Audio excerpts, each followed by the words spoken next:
Arithmetic progression यानी समांतर श्रेणी, जिसे शॉर्ट में एपी लिखा जाता है। तो क्वेश्चन में या एक्सरसाइज में कहीं पे भी जब आपको एपी लिखा हुआ मिले, इसका मतलब कि वहाँ पे समांतर श्रेणी यानी अर्थमेटिक प्रोग्रेशन की बात की जा रही है। समांतर श्रेणी क्या होती है, समांतर श्रेणी में किस टाइप के क्वेश्चंस होते हैं और उन्हें सोल्व कैसे किया जाता है, ये सब हम यहाँ पे आज सीखने वाले हैं। देखिए, इसमें मुख्य रूप से 3 से 4 ही मुख्य पॉइंट्स हैं जिन्हें आपको समझना है। अगर आपने उन्हें ठीक से समझ लिया तो आपके लिए ये टॉपिक बिल्कुल आसान हो जाएगा और आप आसानी से इन सभी क्वेश्चनों को हल भी कर सकेंगे। आपके 10th क्लास के चैप्टर नंबर 5 में इस टॉपिक को ऐड किया गया है। और देखिए, आपकी जो 5.1 एक्सरसाइज है उसमें इसका बेसिक कंसेप्ट ही डाला गया है। तो हम इसके बेसिक कंसेप्ट को अलग से पढ़ें और फिर हम 5.1 को सोल्व करें, ऐसा ज़रूरी नहीं है। तो हम क्या करेंगे कि आपकी एक्सरसाइज 5.1 को यहाँ पे सोल्व करना शुरू करते हैं। तो आपको उसका बेसिक कंसेप्ट अच्छे से समझ आ जाएगा और जहाँ पे मुझे लगेगा कि आपको कुछ बातें बतानी ज़रूरी हैं, वहाँ मैं आपको बातें बताते हुए या उसके मुख्य पॉइंट्स बताते हुए चलूँगा। तो मैं संदीप कुमार स्वागत करता हूँ आप सभी का एक बार फिर से new Bharat study and technology channel पर। एक स्टेज जहाँ पर आप अपने नॉलेज को बढ़ा पाते हैं, अपने डाउट्स को दूर कर पाते हैं और अपने स्टडी को आसान बना पाते हैं। तो आइए शुरू करते हैं हम हमारे इस टॉपिक को, जो है एपी यानी कि अर्थमेटिक प्रोग्रेशन समांतर श्रेणी। Let's start. एक्सरसाइज 5.1 प्रश्नमाला 5.1 हम यहाँ शुरू कर रहे हैं। देखिए, आपको क्वेश्चन में दिया गया है, क्वेश्चन नंबर फर्स्ट है कि निम्नलिखित समांतर श्रेणी के लिए प्रथम पद जिसे ए कहा जाता है और सार्वअंतर जिसे डी कहा जाता है वो आपको ज्ञात करवाया गया है। तो देखिए, पहले तो कि जो समांतर श्रेणी है वो होती क्या है। समांतर श्रेणी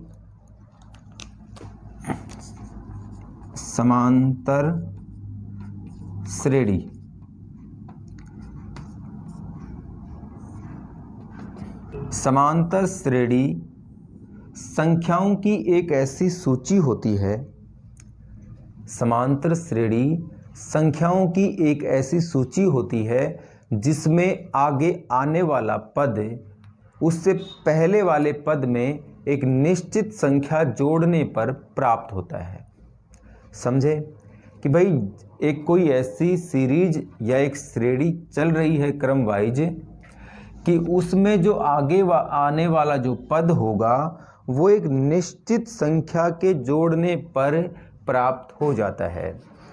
ठीक है, जैसे कि मैं आपको एग्जाम्पल दूँ कि मान लीजिए 2 है, फिर उसके बाद 4 या 6 और 8, इस क्रम में ये संख्याएं चल रही हैं। ठीक है, अब यदि यहाँ पे हमने इस 2 में +2 जोड़ा तो हमारे पास 4 आ गया। अब यदि हम इस 4 में +2 जोड़ देते हैं तो हमारे पास अगला पद आ गया, और यदि हम इसमें भी +2 जोड़ें तो हमारे पास अगला यानी कि ये 8 प्राप्त हो रहा है। समझे कि अगर हम उसके अगले पद में उससे पहले वाले पद में एक निश्चित संख्या जोड़ें तो आगे आने वाला पद हमें प्राप्त हो जाए। तो इस तरह से इस क्रम में जो कोई सीरीज, कोई श्रेणी चलती है या संख्याओं की कोई सूची चलती है तो उसे हम समांतर श्रेणी कहेंगे। एक एग्जाम्पल दूसरा देख लीजिए। मान लीजिए कि कोई समांतर श्रेणी ए या संख्याओं की सूची इस तरह से चल रही है, 1 2 3 4 5 6, इस तरह से ये आगे बढ़ रहा है। तो देखिए, अब यहाँ पे कि अगर हम 1 में +1 जोड़ें तो अगला पद प्राप्त हो रहा है।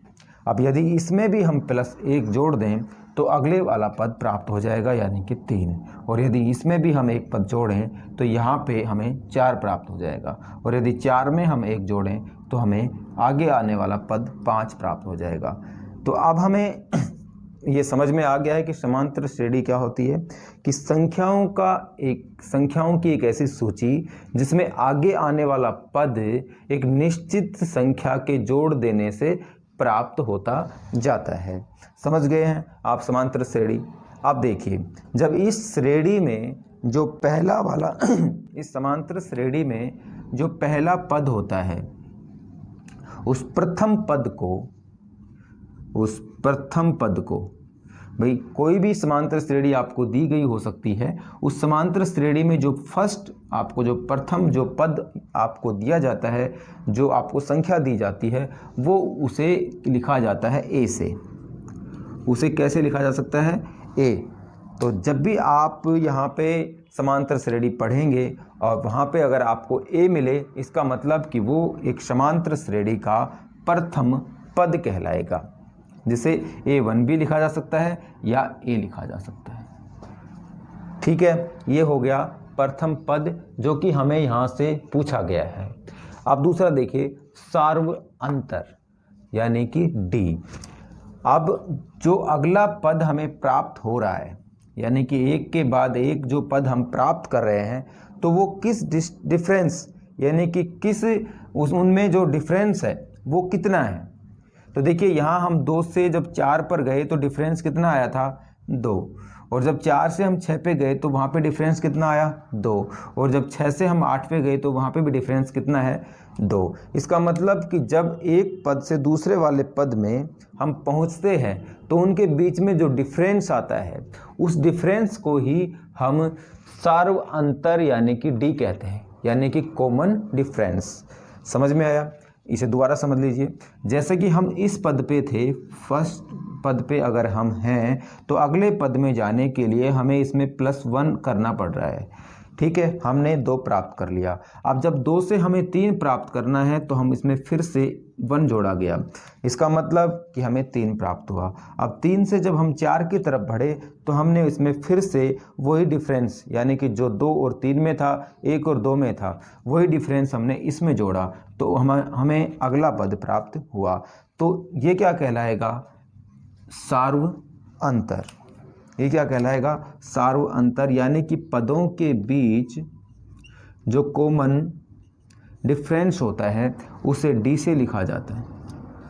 ठीक है, और वो कैसे प्राप्त किया जाता है कि अगर हम अगले वाले, उससे जस्ट अगले वाले पद में से अगर हम पहले वाला पद माइनस कर दें, यानी कि अगर इस पद में से हम इस पद को माइनस करें तो देखिए आपके पास डिफरेंस निकल आएगा।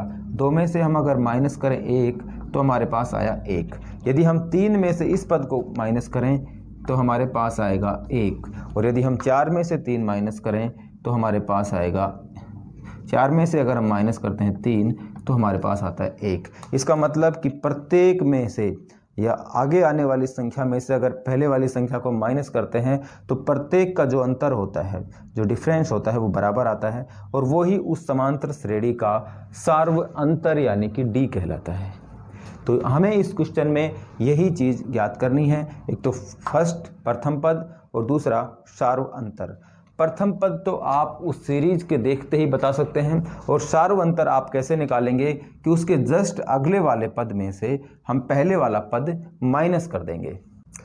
अब देखिए कि समांतर श्रेणी को व्यापक रूप से कैसे लिखा जाता है। जैसे कि देखिए आपके पास किसी समांतर श्रेणी का पहला पद है ए, ठीक है, तो जो उसका अगला पद होगा वो क्या होगा कि हम उस ए पद में डी ऐड करें।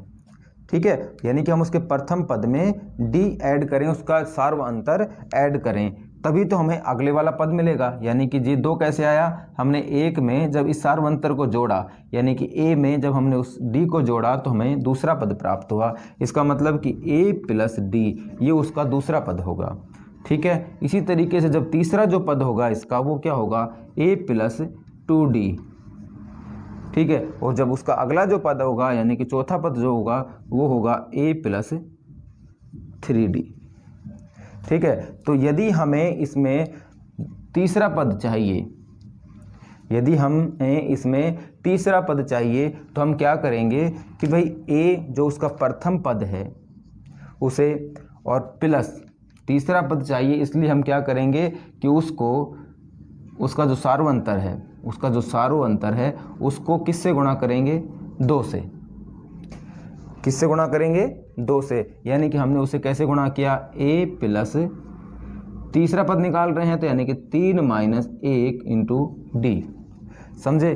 कि यहाँ पे अगर हमने तीसरा पद निकाला तो हमें क्या करना पड़ा, a प्लस 3 माइनस 1d। यदि हमें 10वां पद निकालना हो तो हम क्या करेंगे, a plus 10 minus 1 into D. समझ में आ गया कि भाई अगर हमें, देखिए हम यहाँ से देख सकते हैं कि यदि तीसरा पद है तो तीसरे पद में क्या हो रहा है कि d 2 से गुणा हो रहा है, यानी कि तीसरे पद यानी कि 1 कम से गुणा हो रहा है। चौथा पद है यानी कि चौथा पद यहाँ पे d किससे गुणा हो रहा है, 3 से, यानी कि उसके एक पद से। तो अगर हमें किसी समांतर श्रेणी में पांचवा पद निकालना है तो हम कैसे निकालेंगे, a प्लस 5 माइनस 1 यानी कि 5 से 1 कम, और फिर उसे गुणा करेंगे d से, तो हमारे पास पांचवा पद प्राप्त हो जाएगा। आपके पास ये इसका एक फॉर्मूला बन गया है समांतर श्रेणी में कोई भी पद निकालने का। अब व्यापक रूप में यदि आपको कोई nवां पद निकालना है, मान लीजिए कि ये श्रेणी चल रही है और यहाँ n तक चल रही है, तो आपसे पूछा जाए कि भाई इस श्रेणी का 1 2 3 4 5 6, आपसे पूछा जाता है कि इसका अगला पद क्या होगा, तो आप आसानी से बता सकते हैं कि इसका अगला पद 7 होगा। या आपसे पूछा सकता है कि और उसका जो 8वां पद होगा या 9वां पद होगा या 10वां पद होगा तो क्या होगा, आप आसानी से बता सकते हैं। लेकिन यदि आपसे कहा जाए कि भाई इसका 50वां पद क्या होगा, तो ये तो क्या है कि क्रम वाइज चल रहा है, तो आप बता सकते हैं कि यहाँ पे 50वां पद उसका 50 ही आएगा। लेकिन यदि देखिए यहाँ पे 2 4 6 8 इस तरह से चल रहा है और वहाँ पे वो हो सकता है कि चल रहा हो 101 नंबर पे, आपसे पूछ लिया जाए कि भाई जो 101 नंबर पे आएगा वो अंक कौन सा होगा, तो उसे आप कैसे निकालेंगे। अब हम काउंट तो करेंगे नहीं कि 2 4 6 8 10 12 इस तरह से करना शुरू करेंगे। तो इसके लिए क्या होता है कि हमने ये रिलेशन देख लिया है कि जो 101 वाला जो पद होगा वो क्या होगा, a plus 101 minus 1, 101 minus 1 into D. तो 101 वाला जो पद इसका होगा वो क्या होगा, 1 की जगह कितना है, 2 है, और उसके बाद प्लस, और 101 में से हम 1 माइनस करेंगे यानी कि 100, और डी यानी कि इसका सार्वंतर। तो सार्वंतर कैसे निकालते हैं कि अगले पद में से पहले वाला पद माइनस करेंगे, यानी कि अगर हम 4 में से माइनस करें 2 तो हमारे पास 2 आया। या देखिए हम 6 में से अगर माइनस करें उससे पहले वाला पद 4 तो हमारे पास 2 आया, यानी कि डी का जो मान आया हमारे पास क्या आ रहा है, इस सीरीज में, इस समांतर श्रेणी में 2 आया।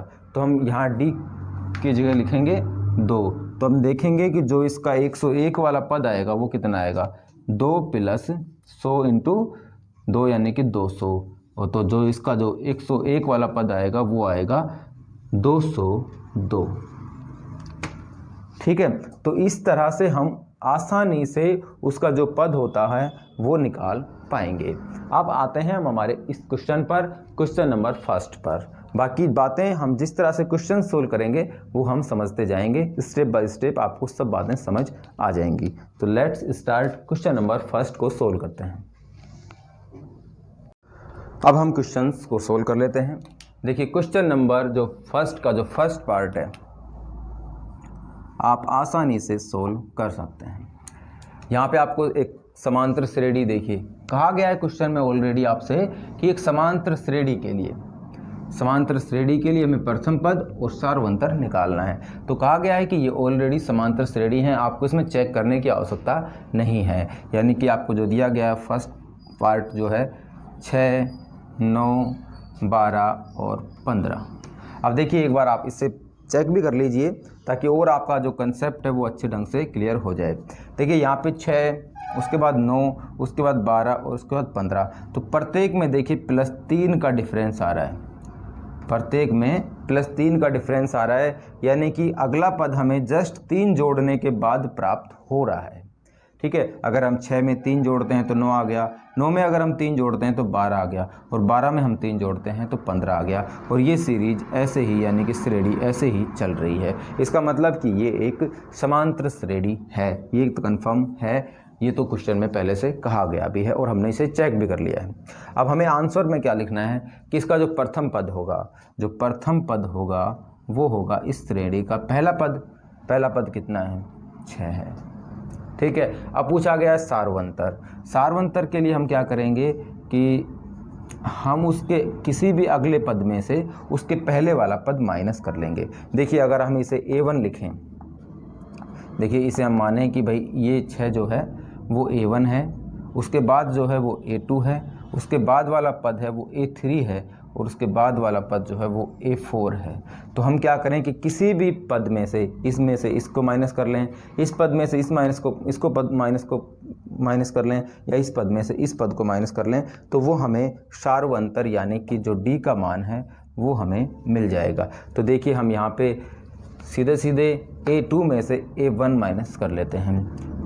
अतः a2 माइनस a1 बराबर a2 कितना है यहाँ पे 9 और माइनस a1 कितना है यहाँ पे, a1 की जगह हमारे पास 6 जो कि आ गया 3। ये उसका सार्वंतर d का मान आ गया। ठीक है, यही हमें सारे क्वेश्चंस में करना है। अब देखिए जो दूसरा क्वेश्चन है उसे देख लीजिए, जो सेकंड पार्ट है इसका, उसमें कहा गया है कि इसका प्रथम पद बताइए यानी कि a का मान। तो आपको पता है कि इसका जो पहला पद होता है वो उसका प्रथम पद होता है। ठीक है, तो प्रथम पद तो हो गया उसका प्रथम पद यानी कि जो a का जो मान है वो कितना होगा -7। ठीक है, उसके बाद हमें पूछा है सार्वंतर। सार्वंतर कैसे निकालते हैं कि किसी भी अगले पद में से हम उसके पहले वाला पद अगर माइनस कर देते हैं तो हमारे पास सार्वंतर निकल आता है। यानी कि अगर हम A2 में से अगर हम A1 माइनस करें, यानी कि A2 में से A1 माइनस करें, या फिर हम कोई भी कर सकते हैं, या हम लिखें यहाँ पे कि A3 माइनस A2, इन सभी से उसका सार्वंतर निकल आएगा। ठीक है, तो देखिए अब हम यहाँ पे A2 कितना है, यहाँ पे -9 है, यहाँ पे हम लिखेंगे -9। ये माइनस साइन है, या हमने माइनस साइन लगा दिया। अब हमारे पास A1 कितना दिया गया है, A1 आपके पास दिया गया है -7। तो देखिए -7 है इसलिए हम इसे कोष्टक में लिख लेते हैं -7। अब देखिए सोल्व करने में आपको प्रॉब्लम नहीं होनी चाहिए, साधारण सी कैलकुलेशन है। ये -7 है और -7 इसके बाहर लगा हुआ है, इसका मतलब कि जो माइनस को हम गुणा करते हैं माइनस से तो वो प्लस हो जाता है। ठीक है, यानी कि अगर हम माइनस को माइनस से गुणा करते हैं तो वो प्लस हो जाएगा। तो जब इस माइनस से ये माइनस प्लस होगा तो यहाँ पे हमारे पास आएगा 9 और प्लस 7, यानी कि माइनस के 9 है और प्लस के 7, तो कितने ज़्यादा हैं माइनस के 2, तो यानी कि माइनस का 2 ये उसका d का मान आ जाएगा, यानी कि सार्वंतर आ जाएगा। ठीक है, सभी क्वेश्चंस में आपको इसी तरीके से क्वेश्चन को सोल्व करना है, तो हम बिना ज़्यादा टाइम लिए सभी को आसानी से सोल्व कर सकते हैं। क्वेश्चन नंबर 3 देखिए, क्वेश्चन नंबर 3 देखिए। क्वेश्चन नंबर 3 भी सेम वैसे ही हम कर लेंगे। दिया गया है कि 3/2 और 1/2 और -1/2 और -3/2, ये सीरीज, ये जो श्रेणी है समांतर श्रेणी इस तरह से चल रही है। आपको बताना है प्रथम पद। प्रथम पद आप जानते हैं कि उसका जो पहला पद होता है वो इसका प्रथम पद होगा, यानी कि प्रथम जो पद है वो होगा इसका वही 3/2, यानी कि जो a का मान आया वो हमारा आ गया 3/2। ठीक है, अब देखिए यहाँ पे दूसरा पूछा गया है d, यानी कि जो सार्वंतर है। दूसरा हमसे पूछा गया है सार्वंतर। सार्वंतर क्या होता है कि किसी भी अगले पद में से अगर हम पहला पद माइनस करते हैं उससे जस्ट पहले वाला, तो उसका सार्वंतर निकल आता है। तो देखिए यहाँ पे हम इस पद में से इस पद को माइनस कर लेते हैं, यानी कि इसे लिखेंगे A1 और इसे लिखेंगे A2, इसे लिखेंगे A3 और इसे लिखेंगे A4। या तो इसमें से इसे माइनस कर लीजिए, या इसमें से इसे माइनस कर लीजिए, या इसमें से इसे माइनस कर लीजिए, आपका सार्वंतर निकल आएगा। तो देखिए A2 माइनस A1। ठीक है, आप देखिए A2 कितना है यहाँ पे 1/2 है, तो देखिए हम लिखेंगे 1/2 और माइनस A1 की जगह 3/2 है, 3/2 है। तो देखिए यहाँ पे आप इसका एलसीएम लेके कर सकते हैं। ठीक है, सीधे सीधे तो हम निकाल नहीं सकते, तो इसका एलसीएम ले लेंगे। या देखिए मैं आपको एक बात और बताऊं, यदि आपके पास इस तरह से राशियां हों और नीचे हर वाली राशियां दोनों सेम हों तो आप सीधे सीधे उन्हें सोल्व कर सकते हैं। यानी कि एक प्लस का और माइनस के कितने हैं 3, तो ऊपर कितना आ जाएगा -2, तो यानी कि -2/3 2 यानी कि माइनस का 1 आएगा इसका सार्वंतर। अगर आप ऐसे नहीं करते हैं तो देखिए दूसरा तरीका क्या है कि आप इसमें से एलसीएम ले लीजिए। एलसीएम आएगा इसका, दोनों में 2 है तो 2 इसका एलसीएम आ जाएगा। तो देखिए 2 में जब इसका भाग देंगे, 2 का भाग जब इसमें देंगे तो 1 आएगा, और 1 को जब 1 से गुणा करेंगे तो 1 आएगा। यहाँ पे माइनस साइन लगेगा, माइनस लगाया। 2 का भाग इसमें देंगे 1 बार आएगा, और 1 को जब 3 से गुणा करेंगे तो 3 आएगा। तो देखिए आपके पास माइनस के 3 है और प्लस के 1, यानी कि माइनस के बचेंगे 2 और बटे 2। तो ठीक है, यहाँ पे देखिए 2 से ये 2 कैंसिल हो जाएगा, यानी कि 2 का भाग इसमें 1 बार जाएगा और माइनस का साइन है। इसका मतलब हमारे पास ये -1 इसका सार्वंतर आ गया। ठीक है, जब भी आपके पास यहाँ पे दोनों सेम हो तो आपको एलसीएम में 2 सीधे सीधे लिख लेना है, या फिर उसमें आपको ये कैलकुलेशन करने की ज़रूरत नहीं पड़ेगी। आप सीधे सीधे उन्हें अगर प्लस में है तो ऊपर वाली संख्याओं को प्लस कर दें, माइनस में है तो वहाँ पे माइनस से कर लें। ठीक है, जो भी तरीका आपको सही लगे आप उससे कर लें। अब देखिए इसका जो सेकंड क्वेश्चन है, इसका फोर्थ क्वेश्चन है वो देख लीजिए। यहाँ पे प्रथम पद सीधे से बात है वो होगा 1। ठीक है, और जो इसका सार्वंतर यानी कि जो डी होगा, ये तो ए का मान हो गया, और ये होगा डी का मान, यानी कि सार्वंतर हमसे पूछा गया है। तो ये जो आपकी एक्सरसाइज 5.1 है वो आपका बेसिक क्लियर करने के लिए दी गई है। तो देखिए यहाँ पे सार्वंतर निकालेंगे तो वही हम क्या करेंगे कि a2 माइनस a1 कर लेंगे। ठीक है, तो यहाँ पे देखिए a2 का मतलब कितना है, -2 है, और यहाँ पे जब हम माइनस करेंगे इसे यानी कि 1 को, तो देखिए -2 और -1 यानी कि टोटल कितने हो गए, -3। यही उसका सार्वंतर होगा। ठीक है, अब देखिए अगला काम क्या करना है हमें, ये देखिए क्वेश्चन नंबर 5 देख लीजिए। क्वेश्चन नंबर 5 में आपको दिया गया है -1, तो प्रथम पद तो हो गया -1। ठीक है, और जो आपका जो सार्वंतर होगा वो देखिए आप हमेशा S2 में से S1 माइनस कर रहे हैं, तो हम अगर इसमें से इसे माइनस करें, देखिए इसका जो डी निकाल, ये तो हो गया A, और अब हम निकाल रहे हैं डी यानी कि सार्वंतर। तो देखिए इसमें से माइनस कर लेते हैं, 3/2 में से माइनस कर लेते हैं 1/4 को। आप पहले लिख दीजिए, अगर लिख दीजिए कि भाई हमने A3 में से A2 माइनस किया है, तो आप जैसे कि आप लिख सकते हैं यहाँ पे कि A3 में से A2 हमने माइनस किया है, तब हमने इसका सार्वंतर निकाला है। तो A3 कितना है, 3/2 है, और -A2 कितना है, 1/4। तो देखिए यहाँ पे आपको क्या लेना पड़ेगा, एलसीएम लेना पड़ेगा। एलसीएम दोनों का 4 आएगा, और देखिए इस 4 में जब 2 का भाग देंगे तो 2 आएगा, 2 को जब 3 से गुणा करेंगे तो 6 आएगा, और -4 का भाग इसमें देंगे 1 बार जाएगा, 1 को जब 1 से गुणा करेंगे तो 1 आएगा, यानी कि 6 में से जब हम 1 माइनस करेंगे तो हमारे पास 5/4 इसका सार्वंतर आ जाएगा। देखिए अगर हमने यहाँ पे ऐसे किया होता कि 1/4 में से हमने माइनस किया होगा 1, तो कैसे आता, देखिए यहाँ पे अगर हमने A2 में से A1 माइनस किया होता तो हमारे पास क्या आता, 1/4 -1। अब देखिए जो 1 था वो किसका था, माइनस का था। इसका मतलब कि इस माइनस से ये माइनस किसका हो जाता, प्लस का हो जाता।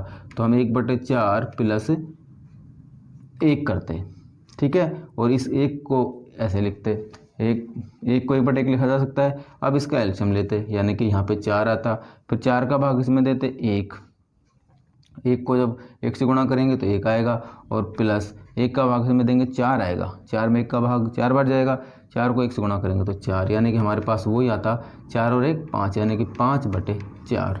ठीक है, तो जब भी चाहे आप किसी भी 2 पदों में से माइनस करिए उसका सेम सार्वंतर आता है। तो आपके लिए जो सहूलियत आपको लगे आप उससे निकाल लीजिएगा, उसका आंसर सही आएगा। अब देख लिया हम क्वेश्चन नंबर 5 कर लिया हमने। क्वेश्चन नंबर 6 देखते हैं और क्वेश्चन नंबर 7 देखते हैं। ठीक है, क्वेश्चन नंबर 6 देखिए। क्वेश्चन नंबर 6 में हमें जो प्रथम पद दिया गया है हम सीधे सीधे लिख देंगे कि प्रथम जो पद है वो पहला पद यानी कि ए होता है, बराबर है 3 के। अब हमें पूछा गया सार्वंतर, तो सार्वंतर हम जैसे बाकी क्वेश्चनों में निकाल रहे थे सेम वैसे ही निकाल लेंगे, यानी कि जो डी का मान है वो देखिए ये होता है A1 A2 A3 A4। तो देखिए हम यहाँ A2 में से A1 माइनस कर देंगे तो हमारे पास A2 का मान कितना है 1 है, और -A1 का मान कितना है 3, तो देखिए अब यहाँ पे हम 1 में से -3 करेंगे, यानी कि -3 है और +1 है, तो यहाँ पे -2 आ जाएगा। ये इसका a बराबर तो आ गया 3 और d बराबर जो आया हमारा वो आ गया 2 -2। ठीक है, सेम ऐसे ही क्वेश्चन नंबर 7 हो जाएगा। प्रथम जो पद होगा वो हो जाएगा 3, यानी कि जो a का मान हमारा आया वो 3 आ गया, और जो सार्वंतर यानी कि जो d आएगा वो देखिए, जो सार्वंतर जो हमारा आएगा d का मान वो क्या आएगा कि हम इस पद में से इस पद को घटा दें, किसी भी पद में से हम घटा सकते हैं। देखिए यहाँ पे हम A3 में से A2 घटा देते हैं, तो हमारा क्या आएगा यहाँ पे मान देखिए A3 बराबर -7 है और माइनस हमने लगाया हुआ है, तो यहाँ पे -2 दिया गया है, इसका मतलब इसे हम यहाँ से ऐसे लिख लेंगे।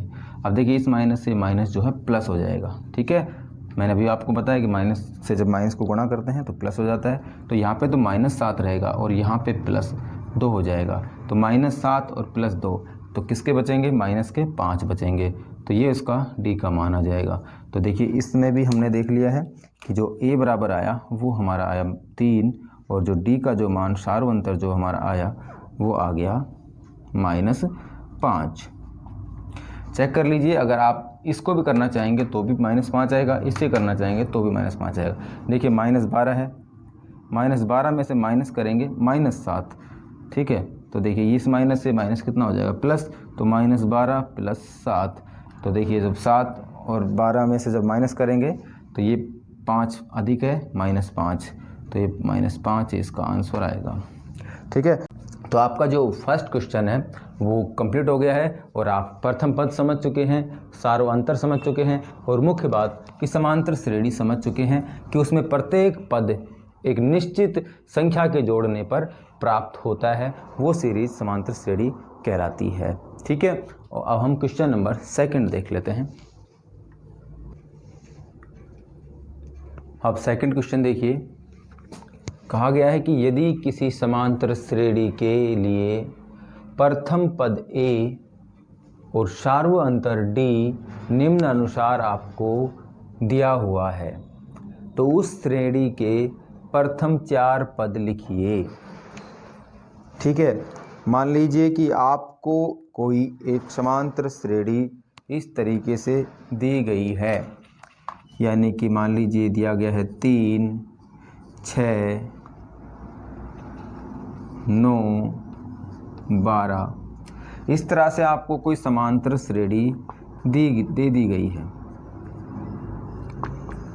ठीक है, तो अब अगर आपसे ये पूछा जाए कि भाई इसके जस्ट आगे आने वाले 2 पद क्या होंगे, तो आप आसानी से बता सकते हैं कि यहाँ पे देखिए 3 दूनी 6, यानी कि 3 जोड़ा तो 6 आया, 6 में जब 3 जोड़ा तो 9 आया, 9 में जब हमने 3 जोड़ा तो 12 आया। इसका मतलब कि 12 में जब हम 3 जोड़ेंगे तो इसका मतलब 15 हो जाएगा, और जब हम 15 में 3 जोड़ेंगे तो 18 हो जाएगा। ठीक है, इसी तरीके से अगर देखिए हम दूसरी कोई समांतर श्रेणी ले लें, मान लीजिए कि चल रहा है 5, 10, 15, 20, 25, इस तरह से कोई समांतर श्रेणी चल रही है और आपसे पूछा जाए कि भाई इसके आगे आने वाले 3 पद बताइए, तो आप बता सकते हैं कि सभी में 5, इसमें से 5 बढ़ाया 10 आया, इसमें 5 बढ़ाया तो 15 आया, 15 में 5 बढ़ाया तो आया हमारे पास 20, और 20 से 25। इसका मतलब कि जब इसमें हम 5 ऐड करेंगे तो हमारे पास अगला पद आ जाएगा, उसमें जब हम 5 ऐड करेंगे तो उसके बाद उसमें हमारे पास अगला पद आ जाएगा, और उसके बाद हम करेंगे इसमें 5 ऐड तो हमारे पास अगला पद आ जाएगा। इसका मतलब कि जो सार्वअंतर जो d का मान हमें दिया गया है वो कितना है, इसमें 5 है, और प्रथम पद कितना है, यहाँ पे a बराबर है 5। ठीक है, तो अब देखिए कि ये एक समांतर श्रेणी किस प्रकार से बन रही है। यदि हम इसे a माने, अगर हम इसे a माने, या मैंने आपको बताया कि किसी भी समांतर श्रेणी में जो प्रथम पद होता है उसे क्या लिखते हैं, a लिखते हैं, और जो सार्वअंतर होता है उसे लिखा जाता है d से। तो जो दूसरा पद आया वो कैसे आया कि हमने a + d किया, ए प्लस जब डी किया तो हमारे पास अगला पद आ गया। और देखिए जब हमने अगला पद लिया तो हमने क्या किया, ए प्लस 2d यानी कि जो डी थे उसको 2 से गुणा कर दिया तो तीसरा पद आ गया, यानी कि पहला पद 5 है और 2 गुणा डी यानी कि 5 दूनी 10, तो हमारे पास ये तीसरा पद आ गया। चौथा पद 20 है, चौथा पद कैसे आया, यानी कि हमने ए प्लस 3d किया, यानी कि प्रथम पद 5 था और हमने d को 3 से गुणा किया, यानी कि 5 से 15 प्लस 5 यानी कि ये 20 आ गया। इसका मतलब कि जो समांतर श्रेणी चलती है वो इस तरह से इस क्रम में चलती है। यदि किसी समांतर श्रेणी का प्रथम पद a होगा तो दूसरा पद क्या होगा, a प्लस डी। यदि उसका दूसरा पद ये है तो तीसरा पद उसका होगा a plus n d, sorry 2d। ठीक है, तो ये आपकी एक समांतर श्रेणी हो गई है। अब हमें यहाँ पे इस क्वेश्चन में दिया गया है कि a जो है वो -1 है और d जो है वो 1/2 है। तो हम क्या करेंगे कि इस क्रम में इनके मान रखेंगे तो हमारे पास समांतर श्रेणी, उस समांतर श्रेणी के प्रथम 4 पद यानी कि 4 पद हमें निकालने हैं। ठीक है, हमें प्रथम पद ए दे दिया गया है और सार्वंतर डी दे दिया गया है और हमें क्या निकालना है, एक समांतर श्रेणी के प्रथम 4 पद, यानी कि देखिए मैंने आपको बताया था कि जो समांतर श्रेणी है वो किस क्रम में चलती है।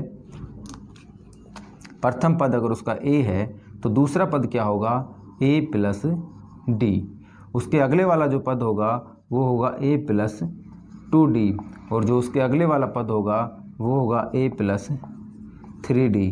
अब हमसे यहाँ पे कितने पद पूछे हैं, प्रथम 4 पद, यानी कि प्रथम पद ये हो गया, दूसरा पद ये हो गया, तीसरा पद ये हो गया और चौथा पद ये हो गया। तो हमें क्या करना है कि इसमें हमें a और d के मान रख देने हैं, वही आपकी समांतर श्रेणी आ जाएगी। आंसर फर्स्ट देखिए, आंसर फर्स्ट देखिए, यदि a प्रथम पद है और d सार्वअंतर हो तो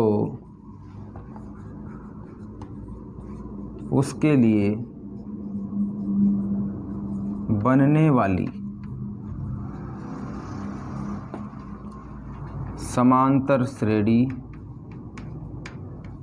होगी। ये आप एक लाइन लिख दे वहाँ पे कि अगर आपके पास a प्रथम पद दिया गया है और एक सार्वंतर d दिया गया है तो उससे बनने वाली जो समांतर श्रेणी होगी वो क्या होगी कि प्रथम जो पद होगा वो तो होगा a, दूसरा पद क्या होगा a प्लस डी होगा, यानी कि उसमें सार्वंतर जोड़ेंगे, उसका जो तीसरा पद होगा वो होगा a प्लस 2d और उसके जो चौथा पद होगा वो होगा a प्लस 3d। ठीक है, तो अब हम उसमें a और d के मान रख देंगे। तो देखिए a बराबर तो कितना है, a बराबर दिया गया है -1 और d बराबर दिया गया है 1/2। इसलिए इसकी जो श्रेणी होगी वो क्या होगी, -1 और दूसरा -1 प्लस d का मान कितना है 1/2। उसके बाद जो अगला पद होगा वो क्या होगा, a की जगह -1 और प्लस 2d यानी कि d का मान 1/2 है। ठीक है, इसे गुणा का साइन लगा सकते हैं आप। और उसके बाद a प्लस यानी कि a की जगह -1 है और d की जगह है वहाँ पे 1/2 यानी कि 3 गुणा 1/2। समझ में आ गया कि हमने यहाँ पे a रखा, यहाँ a प्लस डी रखा, यहाँ पे a प्लस 2d रखा और यहाँ पे a प्लस 3d रखा। अब इसे सोल्व कर देंगे तो आपके प्रथम जो 4 पद हैं वो निकल आएंगे। देखिए तो यहाँ पे हो गया -1। यहाँ पे देखिए सोल्व करेंगे तो सोल्व कर लीजिए इसे। जब इस तरह से संख्याएं आपके पास हों तो आप उसका एलसीएम ले लें। ठीक है, तो आप इसका एलसीएम लेंगे, देखिए तो यहाँ पे आएगा कितना 2 और यहाँ पे देखिए 1 मान सकते हैं क्योंकि 1 का भाग जब 1 में देंगे तो 1 ही रहेगा। ठीक है, तो यहाँ पे देखिए अब जब इसे 1 का भाग इसमें देंगे तो 2 आएगा और 2 को -1 से गुणा करेंगे तो -2। ठीक है, या फिर सीधे भी आप इसे ऐसे लिख सकते हैं कि -1 का जब 2 से गुणा करेंगे तो वो -2 आएगा, लेकिन समझना ज़रूरी है कि वो आया कैसे। अब उसके बाद देखिए प्लस यहाँ पे लगा हुआ है, 2 का भाग इसमें देंगे 1 बार जाएगा, 1 को 1 से गुणा करेंगे तो 1 आ जाएगा। तो यहाँ से आपके पास जो आएगा हम नीचे वाले पद में कर लेंगे। अब इसको भी देखिए कैसे करेंगे कि ये 2 से 2 कैंसिल हो जाएगा, यानी कि 2 का भाग 2 बार 1 बार जाएगा इसमें। तो हमारे पास -1 और +1, यानी कि यहाँ पे देखिए ये होएगा -1 और +1, ठीक है। उसके बाद अगला पद देखिए, यहाँ पे दिया गया है -1, तो -1 और देखिए यहाँ पे होगा 3/2, यहाँ पे होगा 3/2। तो देखिए हम इसे सोल्व कर लेंगे, यहाँ पे सोल्व कर लेते हैं, इसे 3/2 लिखा जा सकता है, ठीक है। 3 1 से गुणा होगा 3/2। तो देखिए हम -1 और 3/2 में से कॉमन ले लेंगे, 2 कॉमन आ जाएगा, ठीक है। यहाँ पे देखिए इसे लिखा जा सकता है, इसे लिखा जा सकता है -1/1, 1 का भाग इसमें देंगे तो 2 आएगा, और 2 को जब गुणा करेंगे -1 से तो वही -2 आ जाएगा। वहाँ पे देखिए हमारे पास प्लस साइन लगा हुआ है, प्लस साइन लगा है तो 2 का भाग इसमें देंगे 1 बार जाएगा, 1 को 3 से गुणा करेंगे तो 3 आ जाएगा। अब देखिए इसे अगले स्टेप में लिख देते हैं, इसलिए प्रथम पद जो होगा वो -1 होगा, अगला पद जो होगा देखिए -2 और +1, तो यहाँ पे -1 बचेगा, यानी कि -1/2 आएगा। अगला जो पद आएगा -1 और +1 यानी कि 0 हो जाएगा, ये 0 पद आएगा। और उसके बाद देखिए -1 और -2 + 3 यानी कि माइनस का 1 बचेगा, प्लस का 1 बचेगा, यानी कि 1/2। तो ये उसके प्रथम पद, दूसरा पद, तीसरा पद और चौथा पद हो गया। यही हमें ज्ञात करना था। समझ में आ गया कि आपको श्रेणी ज्ञात करनी होगी तो आप कैसे करेंगे कि फर्स्ट और a+d, a+2d, a+3d इसमें उसका मान रख देंगे और उसे स्टेप बाय स्टेप सोल्व कर लेंगे।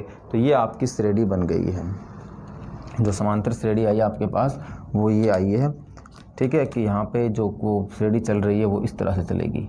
तो अगर आपको a और d का मान दे दिया जाए तो आप सीधे सीधे ऐसे निकाल सकते हैं। अगर आपसे कहा जाए कि इसका प्रथम 5 पद निकालिए तो आप यहाँ पे लिख देते कि a+4d भी इसमें शामिल कर लेते, ठीक है। अब नेक्स्ट क्वेश्चन देख लीजिए, आपको अच्छे ढंग से समझ आ जाएगा। यहाँ पे कर लेते हैं इस क्वेश्चन को। a दिया गया है 1/3 और d दिया गया है आपको 4/3, ठीक है। अब देखिए इसे ध्यान से समझ लीजिए, आपको सारे क्वेश्चन समझ में आ जाएंगे। अगर आपको कोई कमी महसूस हुई होगी तो समझने में, देखिए क्या करेंगे कि a प्रथम पद तो हो गया 1/3, दूसरा पद क्या होगा a+ यानी कि 1/3 प्लस d का मान कितना है 4/3, ये दूसरा पद हो गया। यहाँ पे देखिए तीसरा पद क्या होगा 1/3 यानी a और उसके बाद +2d यानी कि 2d का मान कितना है 4/3, तो गुणा 4/3, ये हो गया अगला पद देखिए, ठीक है। और उसके बाद अब वो चौथा पद जो होगा वो a का मान 1/3 है और +3d यानी कि 3 गुणा d का मतलब कितना है 4/3, ठीक है। तो आपके पास जो पद बने वो एक तो ये बन गया, दूसरा पद ये बना, तीसरा पद ये बना और चौथा पद ये बना, ठीक है। हमने यहाँ पे ये सभी मान a और d के मान वहाँ पे रख दिए हैं। अब आपको इसे सोल्व करना है बस। देखिए यहाँ पे सोल्व होगा आप जब उसका कॉमन लेंगे, ठीक है। और जब मैंने आपको एक बात बताई थी कि अगर हर में संख्याएं सेम हों तो ऊपर प्लस और अगर माइनस है तो सीधे जोड़ सकते हैं या घटा सकते हैं। तो देखिए सीधे सीधे इसका आंसर आ जाएगा यहाँ से 1/3 और यहाँ पे 3 है दोनों में तो 3 नीचे लिख दिया हमने, और ऊपर देखिए 1 + 4 यानी कि 5, ठीक है। दूसरा जो पद बना इसका वो ये बन गया। अब अगला पद जो बनेगा देखिए दोनों सेम है यहाँ पे तो 3 लिख सकते हैं नीचे और ऊपर की संख्याओं को जोड़ या घटा कर सकते हैं। तो देखिए 4 दूनी 8 हो गया, 8 और 1 9 हो गया, यानी कि यहाँ पे आएगा 9/3। और जो अगला पद है देखिए यहाँ पे भी 3 से 3 कैंसिल हो जाएगा, यानी कि 3 का भाग इसमें जाएगा 1 बार। तो आपके पास देखिए अब इसे क्या करेंगे कि ये हो जाएगा, मैं इसे सोल्व करके बता देता हूँ आपको कि 1/3 प्लस होएगा यहाँ से 4, इसे 4/1 लिखा जा सकता है। तो देखिए इसे सोल्व कर लीजिए, इसे सोल्व करेंगे तो देखिए 3 तो आ जाएगा इसका एलसीएम और 3 में जब इसमें भाग देंगे तो 1 बार जाएगा, 1 को 1 से गुणा करेंगे तो 1 आ जाएगा, प्लस यहाँ से देखिए 1 का भाग इसमें कितनी बार जाएगा 3 बार, और 3 को जब गुणा करेंगे 4 से तो आएगा 3 चौक 12, यानी कि यह आ जाएगा 13/3। तो जो इसका चौथा पद आएगा वो क्या आएगा 13/3, तो चौथा पद जो हमारा यहाँ से निकल के आया, इसे सोल्व करने के बाद वो आया 13/3। समझ में आ गया? यही इसकी श्रेणी हो गई है। ठीक है, अब यहाँ पे अगर दोनों, या इसे ऐसे भी कर सकते हैं, देखिए यहाँ पे 12 कितना है, 12 और एक 13, तो सीधे सीधे भी आप इसे कर सकते थे यहाँ पे कि 3 तो यहाँ पे उसका नीचे हर में लिख सकते थे, और ऊपर 4 3 12 है, और प्लस 1 यानी कि 13/3 ऐसे भी आ सकता है। ठीक है, तो क्वेश्चनों को सिर्फ आपको कैलकुलेशन को समझना है, ताकि वो कैलकुलेशन आपको कहीं पे भी करनी हो तो आप आसानी से कर सकें। सिर्फ इन सभी क्वेश्चन में यही करना है कि आपको ए और डी से ये जो मान है वो इसमें रखने हैं, और आपको उसके जो समांतर श्रेणी है उसके प्रथम 4 पद प्राप्त करने हैं। अब देखिए क्वेश्चन नंबर सेकंड हमने कर लिया है, थर्ड देख लीजिए। थर्ड और क्वेश्चन नंबर 6 हम कर लेते हैं, बाकी आप क्वेश्चन ये कर सकेंगे आसानी से। देखिए इसका क्वेश्चन नंबर फर्स्ट और सेकंड हमने कर लिया है, क्वेश्चन नंबर थर्ड देखते हैं। दिया गया है कि ए दिया गया है हमें 0.6, ए जो दिया गया है वो है 0.6, और जो डी दिया गया है वो हमें दिया गया है 1.1। आप जानते हैं कि यदि ए प्रथम पद और डी सार्वंतर हो तो उसके लिए जो बनने वाली समांतर श्रेणी होगी वो क्या होगी, ए प्लस डी, ए प्लस 2डी प्लस ए प्लस 3डी। ठीक है, 4 पद हमें चाहिए, तो हम सीधे सीधे इसमें मान रखेंगे। ए बराबर तो हो जाएगा 0.6, दूसरा होगा 0.6 प्लस डी का मान कितना है 1.1, दूसरा पद हो गया। तीसरा पद होगा ए यानी कि 0.6 प्लस 2डी, यानी कि 2 गुणा करेंगे किससे, 1.1 से। ठीक है, ये अगला पद हो गया। और अब हमें चौथा पद चाहिए, तो ए की जगह तो हमारा वही है 0.6 और प्लस 3d यानी कि डी की जगह 1.1 है। समझ में आ गया? सिर्फ कुछ नहीं करना, जो मान दिया गया वो आप इस समांतर श्रेणी में रख देंगे और इसे सोल्व कर लेंगे। देखिए यहाँ से क्या होगा कि ये हो जाएगा, प्रथम पद तो हो गया इसका 0.6, दूसरा पद देखिए, आप जब इसे गुणा करें जोड़ेंगे तो ये हो जाएगा, देखिए यहाँ से 6 और 1 7, और पॉइंट से पहले कितना है 1, ये हो गया दूसरा पद। तीसरा पद देखिए यहाँ 1 है, सॉरी पहले से गुणा होएगा, तो गुणा होएगा तो देखिए 2.2 आ जाएगा, 11 दूनी 22, ये हो जाएगा 2.2। अब देखिए 0.6 में 2.2 जोड़ेंगे तो हमारे पास उधर से तो 6 और 2 यानी कि 8 हो जाएगा, और इधर पॉइंट से इधर कितना है 2 यानी कि 2.8 हो जाएगा। ठीक है, उसके बाद देखिए यहाँ पे 3 से गुणा है तो 11 3 33 यानी कि 3.3 हो जाएगा, और देखिए इधर से तो 6 और 3, पॉइंट के बाद तो 9 हो जाएगा, और पॉइंट से पहले 3 हो जाएगा। ये हमारे पास उसकी समांतर श्रेणी प्राप्त हो गई। ठीक है, अगला क्वेश्चन देख लीजिए आप। ये क्वेश्चन आप कर सकते हैं, ये क्वेश्चन भी कर लेंगे आप आसानी से। इस क्वेश्चन को देख लीजिए, क्वेश्चन नंबर 7 देख लीजिए, 6, क्वेश्चन नंबर 6 देख लीजिए। दिया गया है कि जो ए दिया गया है वो आपको है -1.25, और जो डी दिया गया है वो है आपका -0.25। ठीक है, तो इससे जो बनने वाली जो श्रेणी होगी वो आप जानते हैं कि ए प्लस डी और ए प्लस 2d और ए प्लस 3d होगी। ठीक है, क्योंकि आपको 4 पद मांगे हैं तो 1 2 3 और 4 इसमें मान रख देंगे। ए की जगह कितना है -1.25, दूसरा क्या होगा -1.25 प्लस डी का मान कितना है -0.25, ये दूसरा पद होगा। ठीक है, तीसरा पद क्या होगा, तीसरा पद होगा ए यानी कि -1.25 -1.25, और उसमें हम क्या करेंगे जोड़ेंगे। यहाँ पे देखिए माइनस में दिया गया है तो यहाँ पे हम इसे लिखेंगे 2 इंटू -0.25। पहले तो हम सीधे सीधे जो श्रेणी है उसमें मान रख लेंगे। ये पहला पद हो गया, ये दूसरा पद होगा, ये तीसरा पद होगा, और जो चौथा पद होगा इसका वो क्या होगा कि यहाँ पे ए प्लस यानी कि -1.25 और प्लस 3d यानी कि 3 से गुणा करेंगे डी के मान को 3, और डी का मान कितना है यहाँ पे माइनस है, इसलिए हम कोष्टक में लिख लेते हैं इसे -0.25।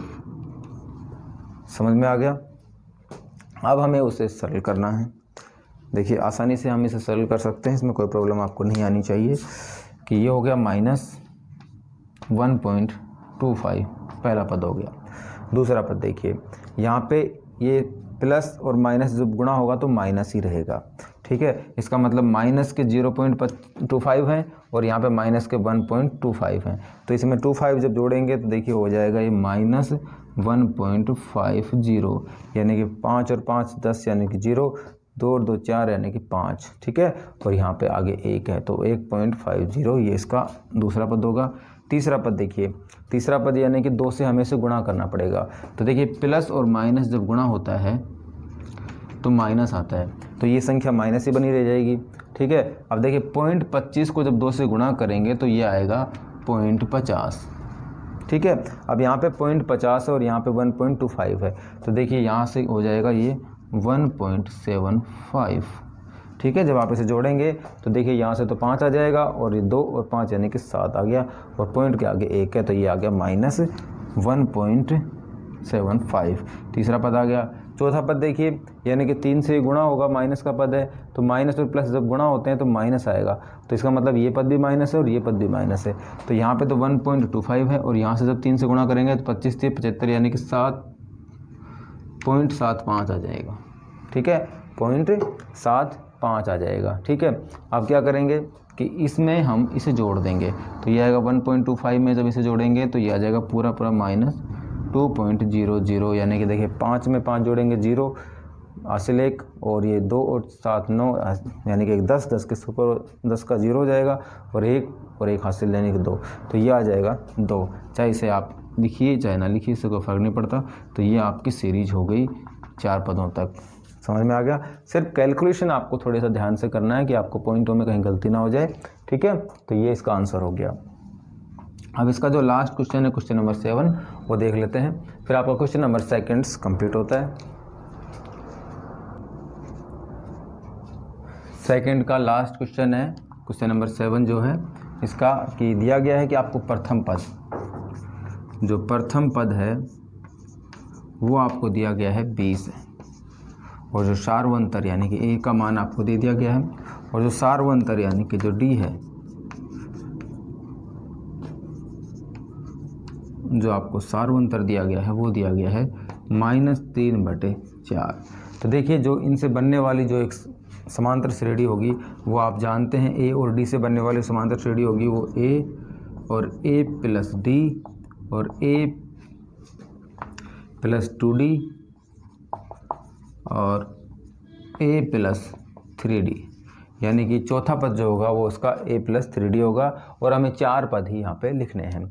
तो यहाँ पे a की जगह हम कितना रखेंगे 20, और यहाँ पे a प्लस डी यानी कि 20 प्लस d की जगह कितना है -3/4। देखिए माइनस में राशि है तो इसे एक बार कोष्टक में लिख लिया करिए ताकि आपको गलती की संभावना कम हो, ठीक है।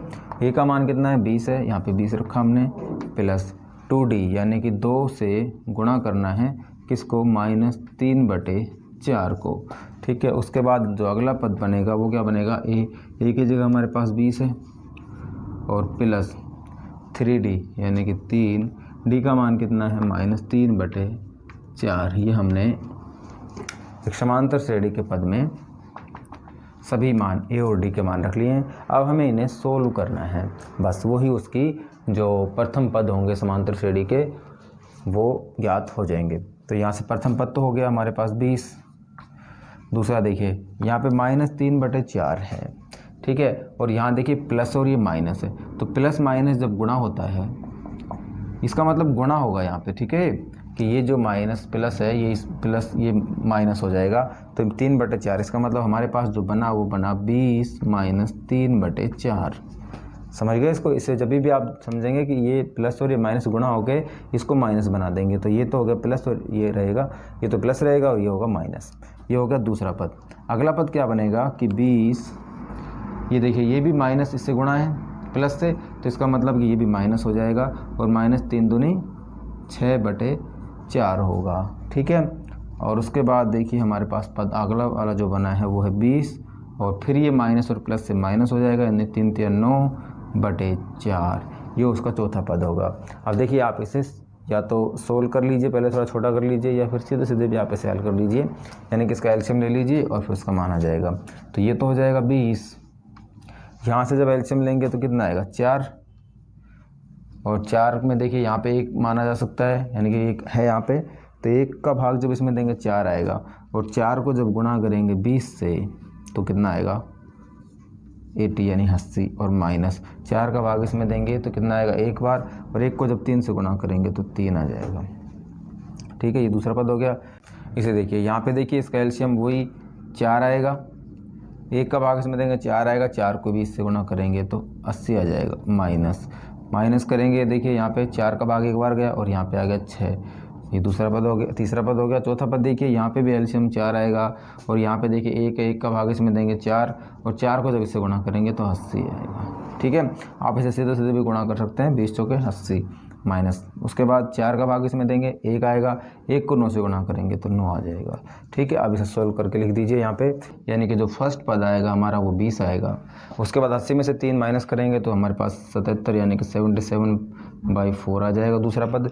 तीसरा पद देखिए 80 में से जब -6 करेंगे तो हमारे पास 74, यानी कि 74/4 आ जाएगा, और उसके बाद जो अगला पद जो चौथा पद होगा वो 80 में से जब हम माइनस करेंगे 9 तो हमारे पास बचेगा 71, यानी कि 71/4, और यही हमारे पास, यही हमें ज्ञात करना था, यानी कि हमें उसकी जो प्रथम पद निकालने थे समांतर श्रेणी के वो ये होंगे, जिसका जो समांतर जो प्रथम पद है वो 20 हो और सार्वंतर -3/4 हो। ठीक है, तो हमने क्वेश्चन नंबर 2 के लगभग ऑलमोस्ट सभी क्वेश्चन सोल्व कर लिए हैं। 1-2 क्वेश्चन उसमें बचे हैं तो वो आप स्वयं करिएगा, ताकि आपका अभ्यास भी हो जाए और आपको क्वेश्चन अच्छे ढंग से समझ भी आ जाए। तो अब हम क्वेश्चन नेक्स्ट लेते हैं, क्वेश्चन नंबर 3। आपको किसी भी सीरीज, किसी भी श्रेणी में अगर उसे चेक करना है या जांच करनी है कि क्या वो एक समांतर श्रेणी है, तो उसके लिए आप क्या करेंगे कि उसके प्रत्येक पद में, उसके अगले पद में से उसके पहले वाला पद माइनस करके उसका सार्वंतर निकालेंगे। यदि प्रत्येक पद का सार्वंतर बराबर आता है तो वो एक समांतर श्रेणी होगी, और यदि उनका सार्वंतर बराबर नहीं आता है तो वो एक समांतर श्रेणी नहीं होगी। ठीक है, अब देखिए इसे हम सोल्व करते हैं, यानी कि आंसर जब इसका करेंगे हम तो कैसे करेंगे कि सबसे पहले हम इसका सार्वंतर निकालेंगे प्रत्येक पद का, यानी कि इसे हम मान सकते हैं ये A1 है, ये A2 है, और इसे A3 कहा जाएगा, और इसे A4 यानी कि चौथा पद कहा जाएगा। इस तरह से ये एक समांतर श्रेणी चल रही है। क्या हमें चेक करना है कि इसका सार्वंतर बराबर है, तो देखिए हम यहाँ लिखेंगे, यहाँ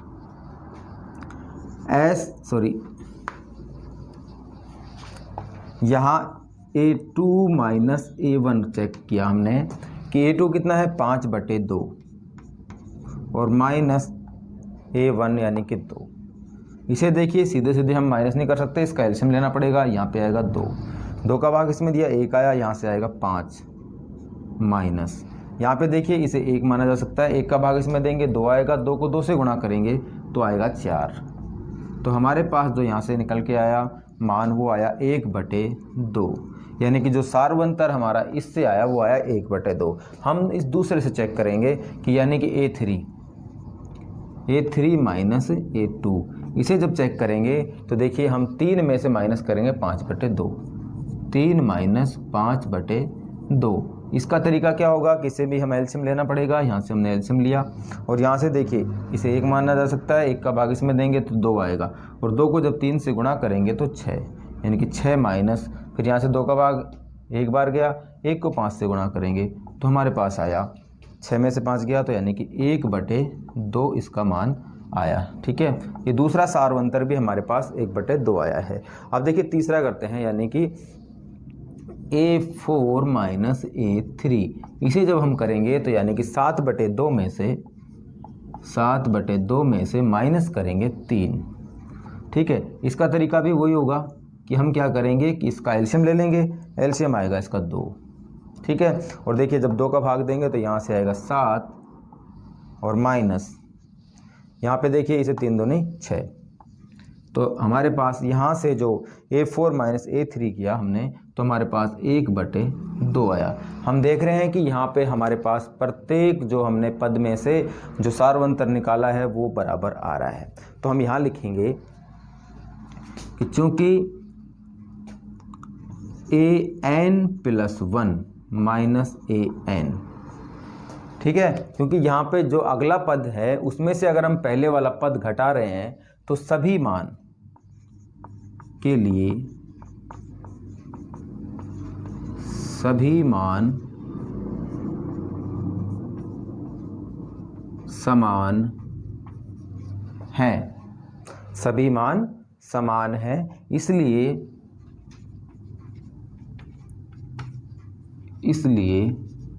यह एक समांतर श्रेणी है। ठीक है कि भाई अगर हमने n+1 यानी कि n+1 में से n वाला माइनस करेंगे, इस तरीके से जब हमने देखा है तो प्रत्येक के लिए सत्य है कि यहाँ पे प्रत्येक का जो सार्वंतर है वो बराबर आ रहा है, इसलिए ये एक समांतर श्रेणी होगी। ठीक है, समझ में आ गया। अगला क्वेश्चन भी आपको ऐसे करना होगा। ठीक है, अब क्या करना है कि सार्वंतर, तो ये जो हमने निकाला है ये क्या है, सार्वंतर। तो हम लिख सकते हैं कि यहाँ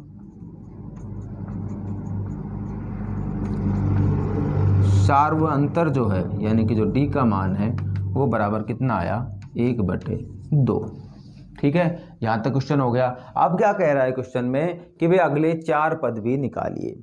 अब देखिए जो इसके जो अगले 4 पद हमें निकालने हैं वो 2 तरीके से निकाल सकते हैं। देखिए अगर आपके पास एक कोई समांतर श्रेणी ऐसे होती 2, 4, 6, 8, 10 और आपसे पूछा जाए कि अगले 4 पद निकालिए, तो आप सीधे सीधे क्या कर सकते हैं कि इसका सार्वंतर देखिए कितना आ रहा है, 2 आ रहा है, 2 आ रहा है, 2। तो हम क्या करेंगे कि 10 में 2 जोड़ देंगे यानी कि 12 आ जाएगा, 12 में फिर 2 जोड़ देंगे 14 आ जाएगा, 14 में फिर 2 जोड़ेंगे 16 और इस तरह से ये 18 सीधे सीधे आ गया। ठीक है, तो हम क्या करेंगे कि हम जो ये लास्ट का पद है उसमें सार्वंतर जोड़ते चले जाएंगे, उसके बाद हमारे चारों पद आ जाएंगे। इसलिए अगले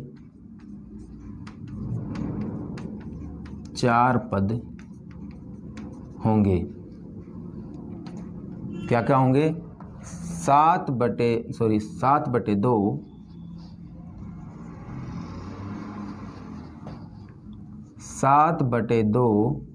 प्लस 1/2।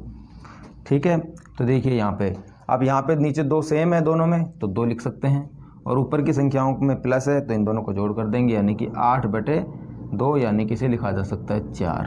तो हमारे पास जो इसके अगले वाला पद आया वो कितना आया, 4। अब उसके आगे देखिए जो अगला पद होगा तो हम क्या करेंगे, 4 प्लस 1/2, 4 प्लस 1/2।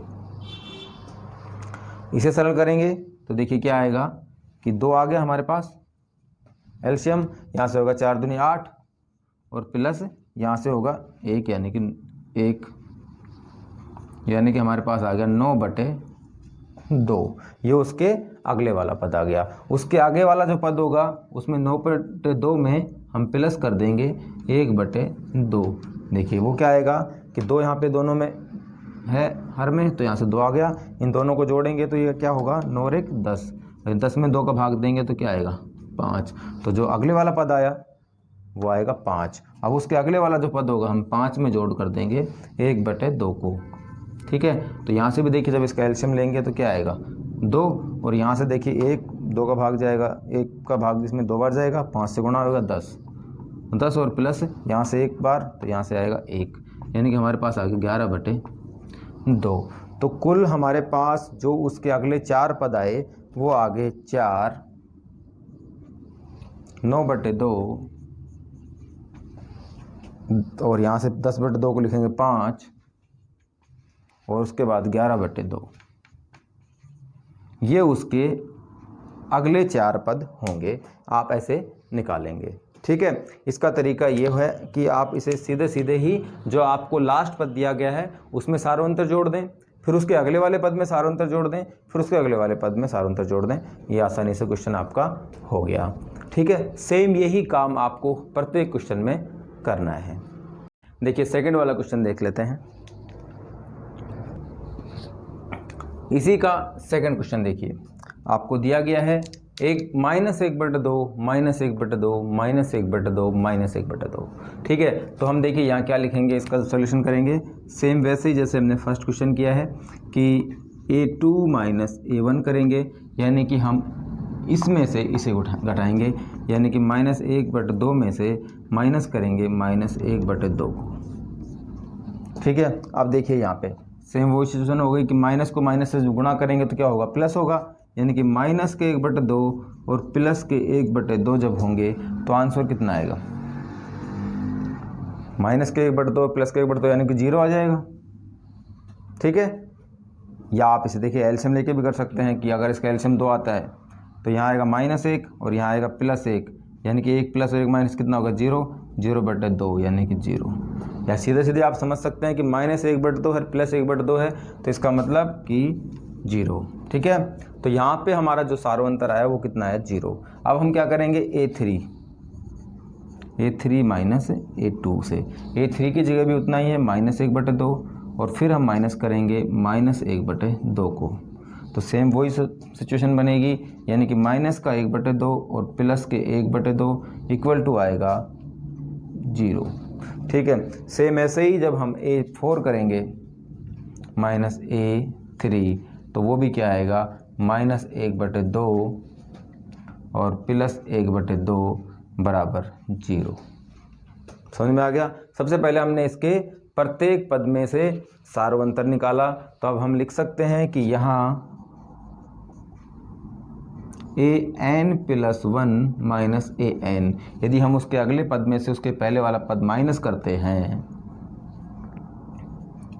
तो सभी मान समान हैं, इसलिए यह एक समांतर श्रेणी होगी। और यहाँ पे जो हमारा सार्वंतर निकल के आया, यानी कि जब सार्वंतर ऐसे निकालते हैं तो सार्वंतर यहाँ सार्वंतर बराबर क्या हो जाएगा,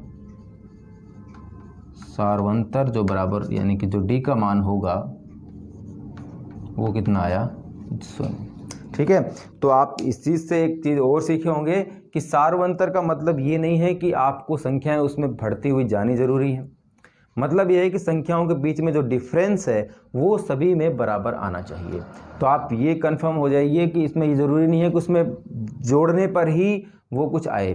ठीक है, यानी कि यहाँ पे जब हम सभी में अंतर देख रहे हैं यानी कि सार्वंतर, तो सार्वंतर सभी पदों में बराबर आना चाहिए, तो वो एक समांतर श्रेणी कहलाएगी। ठीक है, तो हम कह सकते हैं कि ये एक समांतर श्रेणी है और यहाँ सार्वंतर 0 है। तो इसके जो अगले पद आएंगे, अगले पद जो आएंगे, देखिए जो अगला पद होगा -1/2 + 0 यानी कि क्या हो जाएगा -1/2। उसका जो अगला पद भी आएगा वो भी क्या आएगा 1/2 -1/2 और फिर उसका जो एक अगला पद आएगा वो भी -1/2। इस तरह से हम कह सकते हैं कि जो उसके अगले 4 पद आएंगे, उसके जो अगले 4 पद आएंगे, अतः इस समांतर श्रेणी के अगले 4 पद होंगे, क्या होंगे, देखिए ये ऐसे चल रहे हैं तो अगले 4 पद भी वही होंगे -1/2 -1/2 -1/2 और -1/2। समझ में आ गया। सेम वही काम जो हमने इससे पहले वाले क्वेश्चन में किया है वही इसमें करना है, वही अब आपको जो आगे वाले क्वेश्चन है उसमें करना है। देखिए क्वेश्चन नंबर 3 देखते हैं इसका।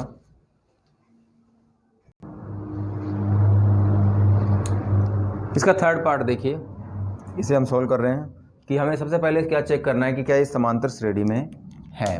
तो उसके लिए हम क्या करते हैं कि यहाँ पे a1, इसे a2, इसे a3 और इसे a4 मानते हैं, यानी कि ये पहला पद है, ये दूसरा पद है, तीसरा ये चौथा। तो हम यहाँ करेंगे कि यहाँ a2 - a1 करेंगे, तो देखिए a2 कितना है यहाँ पे a² और -a1 यानी कि a। ठीक है, इसे और सोल्व करेंगे, दोनों में से ये कॉमन आ रहा है, ये लिख दिया यहाँ पे, यहाँ से बचेगा a और यहाँ से -1। ठीक है, अब क्या करेंगे a3 - a2, A3 minus A2 करेंगे तो देखिए यहाँ पे A3 में कितना है, A³ है, और माइनस A2 में कितना है, A² है। ठीक है, तो देखिए यहाँ से जब हम देखेंगे कि A² दोनों में कॉमन आ रहा है, तो स्क्वायर को कॉमन लेने के बाद यहाँ पे तो A बचेगा और यहाँ से -1 बचेगा। अब देखिए ये टर्म्स तो बराबर है, लेकिन ये टर्म्स बराबर नहीं है, ये टर्म्स बराबर नहीं है। इसका मतलब कि जो हमारा सार्वंतर जो अनुपात आया, जो सार्वंतर आया वो बराबर नहीं है, इससे मतलब कि यहाँ पे समांतर श्रेणी नहीं है। तो लिख सकते हैं क्योंकि A2 minus A1 not equal to, इसका मतलब कि बराबर नहीं है A3 माइनस A2 के, अतः यह एक समांतर श्रेणी, अतः यह एक समांतर श्रेणी नहीं है। समझ में आ गया कि हमने जब इसका सार्वंतर निकाल के देखा तो हमने पाया कि जो सार्वंतर है वो बराबर नहीं आ रहा है, और समांतर श्रेणी में सभी पदों के बीच का जो सार्वंतर है वो बराबर आना चाहिए। तो इसका मतलब कि एक समांतर श्रेणी नहीं है। क्वेश्चन नंबर 4 देखते हैं। क्वेश्चन नंबर 4 में देखिए कि यहाँ भी हम चेक करेंगे समांतर श्रेणी के लिए, क्या करेंगे कि A2 माइनस A1, तो देखिए A2 कितना है यहाँ पे √6 है और माइनस √3। तो देखिए जब इसे लिखेंगे तो कैसे लिख सकते हैं कि यहाँ √6 को लिखा जा सकता है 3 गुणा 2, ठीक है, और माइनस √3। इसे भी देखिए ऐसे लिखा जा सकता है कि √3 और गुणा √3 माइनस √3। मैंने आपको समझाने के लिए इसे शॉर्ट में लिखा हुआ है, यहाँ पे 2 है। तो अब यहाँ पे देखेंगे आप कि √3 यहाँ और √3 यहाँ पे भी, इसका मतलब कि कॉमन आ गया हमारे पास √3। तो यहाँ से तो बचा √2 और यहाँ से -1 बचेगा। ठीक है, कि जब हमने A2 माइनस A1 किया तो हमारे पास ये आया। अब हम देखते हैं कि A3 माइनस A2, ठीक है, इसके नीचे कर लीजिएगा इसे। तो इसे चेक करेंगे तो देखिए A3 का मान कितना है, √9 है, और माइनस √6 करेंगे। इसे भी देखिए कैसे लिखा जा सकता है कि जो √9 है इसे लिख सकते हैं हम 3 गुणा 3, और इसे अलग अलग लिखेंगे तो √3 गुणा √3 बराबर, इसे लिखेंगे तो 2 गुणा √3 लिखा जा सकता है। इसे भी √2 गुणा √3 लिखा जा सकता है। ठीक है, अब इसमें से देखेंगे कि दोनों में से कॉमन क्या आ रहा है, √3 कॉमन आ रहा है, तो यहाँ से तो बचेगा √3 और यहाँ से बचेगा क्या, यहाँ से क्या बचेगा, सॉरी यहाँ पे माइनस का साइन है, यहाँ से क्या बचेगा, √3 कॉमन लेने के बाद √2 माइनस के √2। ठीक है, अब यहाँ पे देखिए कि यहाँ पे √3 और √3 तो बराबर है, लेकिन यहाँ पे √3 माइनस 2 आया है और यहाँ पे √3 माइनस 1 आया है। इसका मतलब कि यहाँ पे जो सार्वंतर आया है वो बराबर नहीं है, तो ये भी एक समांतर श्रेणी नहीं होगी। आप लिखेंगे क्योंकि A2 minus A1 not equal to A3 minus A2। ठीक है, इसलिए यह एक समांतर श्रेणी नहीं है। समझ में आ गया। अब क्वेश्चन नंबर 5 देख लेते हैं इसका। क्वेश्चन नंबर 3 का 5वां भाग देखिए। आपको क्वेश्चन दिया गया है √2, √8, √18, √32। आपको चेक करना है कि क्या एक समांतर श्रेणी में है। देखिए तरीका वही है जो आप इससे पहले वाले क्वेश्चन में आपने किया है कि आप इनका सार्वंतर निकालेंगे और देखेंगे कि क्या सभी का सार्वंतर बराबर है। अगर सभी का सार्वंतर बराबर आता है तो ये एक समांतर श्रेणी होगी। आइए चेक करते हैं। इस क्वेश्चन में कैलकुलेशन को आप थोड़ा ध्यान से समझना, क्योंकि इसमें मुख्य पार्ट जो है वो कैलकुलेशन का ही है। तो देखिए इसे सोल्व करेंगे। सबसे पहले तो हम इसे A1, A2, A3, A4 मानेंगे, तो इनका सार्वंतर निकाल लेंगे, यानी कि A2 माइनस A1 बराबर, यहाँ पे कितना है, √8 है, और माइनस करेंगे √2 को। अब देखिए यहाँ पे हम √8 को कैसे लिख सकते हैं, √4 और √2 लिख सकते हैं। या देखिए मैं आपको सोल्व करके बताऊँ थोड़ा आसानी से कि 4 गुणा 2 ऐसे लिखा जा सकता है, और माइनस अंडर रूट 2। इसे देखिए ऐसे भी लिखा जा सकता है कि हम इसे अलग अलग लिख लें, यानी कि अंडर रूट 4 और under root 2 minus under root 2। इनके बीच में आपस में गुणा का साइन है, लगाएं या ना लगाएं बराबर है, ठीक है, कोई बात नहीं है इससे। अब देखिए यहाँ पे अंडर रूट 2 दोनों में है, तो यहाँ से हम अंडर रूट 2 को कॉमन ले लेते हैं। यहाँ से क्या बचेगा, अंडर रूट 4, अंडर रूट 4। अब देखिए जो ये अंडर रूट 4 है, इसे 2 भी लिखा जा सकता है, क्योंकि अंडर रूट 4 का जो अंडर रूट 4 करेंगे तो 2 आएगा। यहाँ से देखिए जब अंडर रूट 2 को कॉमन ले लिया हमने, तो यहाँ से बचेगा 1। तो हमारे पास इसे सोल्व करने के बाद देखिए क्या आया, अंडर रूट 2 और 2 यहाँ से आएगा और माइनस 1, यानी कि 2 में से 1 गया तो 1 बचा, यानी कि हमारे पास अंडर रूट 2 आया। हमारे पास इसे सोल्व करने पर जो सार्वंतर जो हमारे पास आया वो अंडर रूट 2 आया। आपको समझाने के लिए मैंने इसे खोल के अच्छे ढंग से करवाया है। अब हम देखिए दूसरा जो सार्वनुपात निकालेंगे, ये वाला कि A3 माइनस A2। इसे करेंगे तो देखिए कैसे होगा A3 की जगह अंडर रूट 18 है, under root 18 minus under root 8।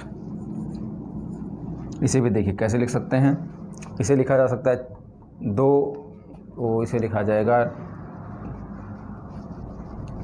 इसे देखिए लिखा जा सकता है 9 अंडर रूट 9 और अंडर रूट 2, ठीक है, 9 दिन 18 होगा, माइनस इसे कैसे लिखा जा सकता है, अंडर रूट 4 और अंडर रूट 2। अब देखिए अंडर रूट 2 इन दोनों में से कॉमन आ रहा है ठीक है, तो यहाँ पे क्या आएगा, अंडर रूट 2, तो देखिए यहाँ से बचेगा अंडर रूट 3 और माइनस यहाँ से बचेगा अंडर रूट 4, ठीक है, अंडर रूट 2 कॉमन आ गया। अब देखिए सॉरी अंडर रूट 9,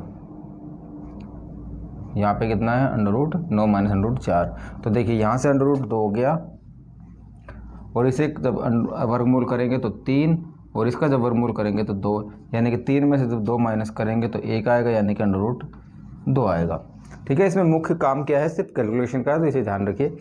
थर्ड क्या करेंगे हम कि जो हम अंडर रूट 32 है, यानी कि जो A4 है उसमें से A3 माइनस करेंगे, A3 माइनस करेंगे तो क्या आएगा, देखिए इसे जब हम सोल्व करते हैं तो हमारे पास आएगा under root 32 minus under root 18। तो देखिए इसे भी कैसे लिखा जा सकता है कि 8 चौक 32, यानी कि इसे लिखा जा सकता है कि अंडर रूट 4 और अंडर रूट 8 और माइनस इसे 9 दूनी 18, यानी कि अंडर रूट 9 और अंडर रूट 2 लिखा जा सकता है। देखिए अब इस अंडर रूट 8 को भी कैसे लिखा जा सकता है, 2 अंडर रूट 4 इसे लिखा जा सकता है। तो देखिए यहाँ पे इसको भी कैसे लिखेंगे हम, अंडर रूट 4 और अंडर रूट 2 और अंडर रूट 4 और माइनस इसे अंडर रूट 9 और अंडर रूट 2। अब देखिए इनमें से कॉमन ले लीजिए, आसानी से कॉमन ले सकते हैं आप, अंडर रूट 2 कॉमन आ जाएगा दोनों में से, अंडर रूट 2 कॉमन आ गया। ये अंडर रूट 4 जब गुणा होएगा तो कितना आएगा, 4 और माइनस 3 का वर्गमूल करेंगे तो 3, यानी कि हमारे पास यहाँ से भी कितना आया, अंडर रूट 2।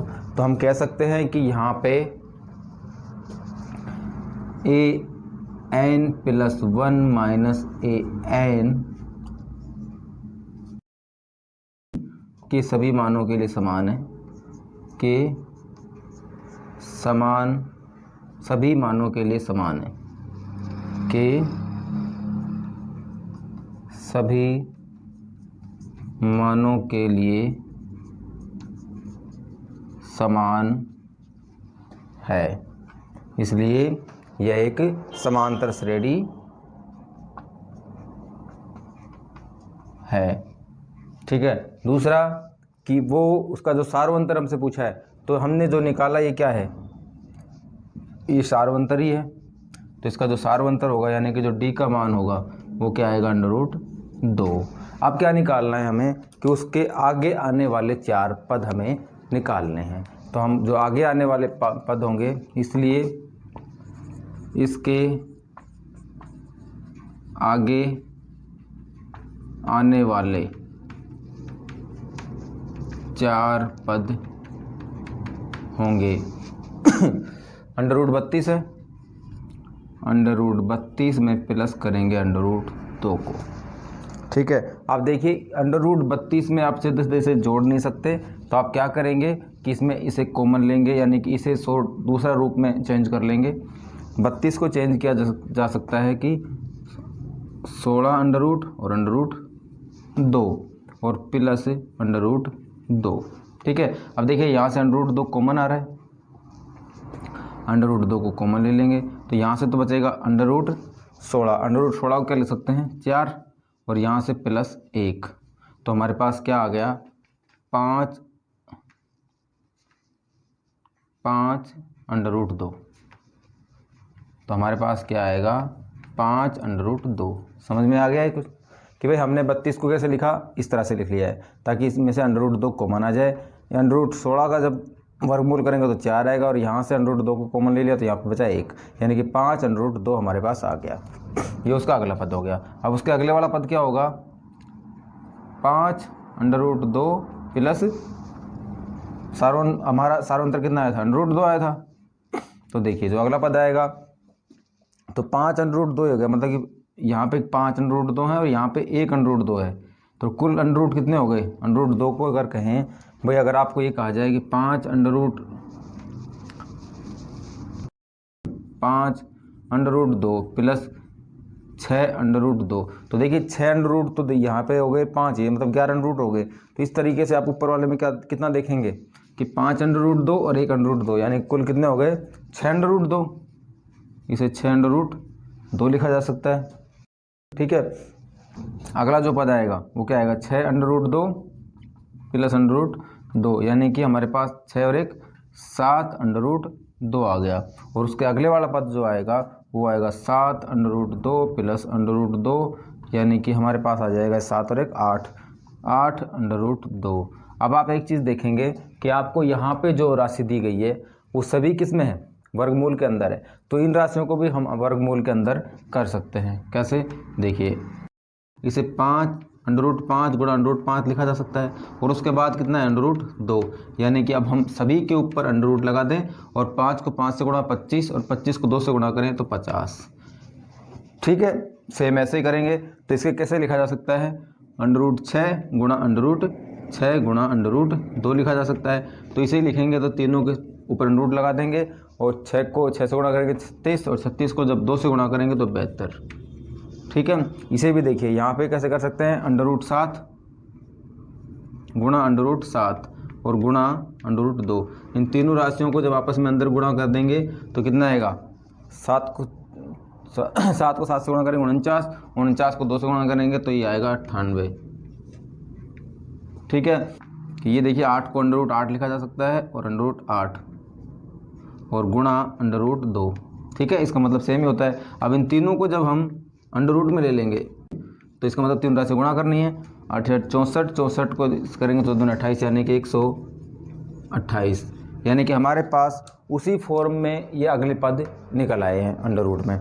तो हमारे पास जो अगले 4 पद आए वो क्या आए, जो अगला पद आया वो आया अंडर रूट 50, उसके आगे जो पद आया वो आया अंडर रूट 72, उससे अगले वाला जो पद आया वो आया अंडर रूट 98, और उसके आगे जो पद आया वो आया 128।